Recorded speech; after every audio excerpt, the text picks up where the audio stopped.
السلام علیکم محترم ناظرین و سامعین، خوش آمدید کہتے ہیں آج کی اس ہماری ویڈیو میں۔ مزید اچھی ویڈیو کے لیے ہمارے اس چینل دین تعلیم کو سبسکرائب کریں تاکہ آنے والی ویڈیو کی اپڈیٹ آپ تک پہنچ سکے۔ حضور نبی کریم صلی اللہ علیہ وسلم اعلان نبوت کے بعد خفیہ طور پر اپنی تبلیغ جاری رکھی اور ایک عرصے میں کئی لوگ دائرہ اسلام میں داخل ہو گئے۔ 3 برس کی خفیہ تبلیغ کے بعد اللہ تعالیٰ نے سورہ الشعراء کی آیات زیر نازل فرمائی، جس میں حضور نبی کریم صلی اللہ علیہ وسلم اپنے قریبی رشتہ داروں کو دعوت اسلام دینے کا حکم فرمایا۔ ارشاد باری تعالیٰ ہے، اے محبوب، اپنے رشتہ داروں کو آخرت کے عذاب سے ڈرائیں۔ حضور نبی کریم صلی اللہ علیہ وسلم اللہ تعالیٰ کے اس فرمان کے مطابق کوہ صفا کی چوٹی پر چڑھ کر اپنی قوم کو بلایا۔ تمام قریش جمع ہو گئے۔ آپ صلی اللہ علیہ وسلم نے فرمایا، اے میری قوم، اگر میں تم سے کہوں کہ اس پہاڑ کے پیچھے دشمن کا ایک لشکر موجود ہے اور تم پر حملہ کرنے کو تیار ہے تو کیا تم میری بات پر یقین کر لو گے؟ قریش نے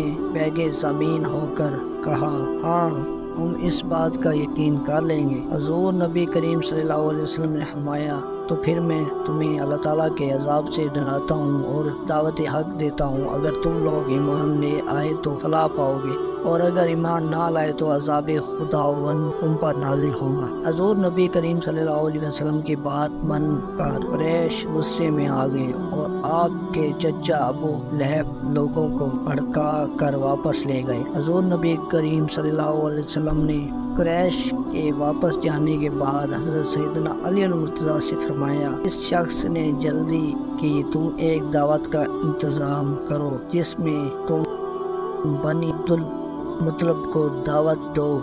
چنانچہ ایک دعوت کا انتظام کیا گیا جس میں بنی عبدالمطلب کو دعوت دی گئی۔ دعوت میں جناب عبدالمطلب کے تمام بیٹے حضرت سیدنا امیر حمزہ، حضرت سیدنا عباس، جناب ابو طالب اور ابو لہب وغیرہ کی شرکت کی۔ حضور نبی کریم صلی اللہ علیہ وسلم نے دعوت کے اختتام پر ان حضرات کو مخاطب کرتے ہوئے فرمایا، اے بنی عبدالمطلب، آج تک اہل عرب میں کوئی ایسا شخص نہیں آیا جو مجھ سے بہتر پیغام دے۔ میں تمہیں اس پروردگار کی قسم کھا کر کہتا ہوں، اس کے سوا کوئی عبادت کے لائق نہیں، اور اس نے مجھے نبی بنا کر بھیجا ہے۔ ایک روز ہم سب نے مرنا ہے اور مرنے کے بعد زندہ ہونا ہے۔ اس وقت اعمال کا حساب لیا جائے گا، نیکی کا بدلہ نیکی اور ہدی کا بدلہ ہدی ہوگا۔ آگے اور عذاب ہے۔ اے بنی مطلب، تم جانتے ہو کہ میں کمزور ہوں اور مجھے تمہارے تعاون کی ضرورت ہے، پھر جو میری مدد کے لیے کھڑا ہوگا وہ میرا بھائی ہوگا۔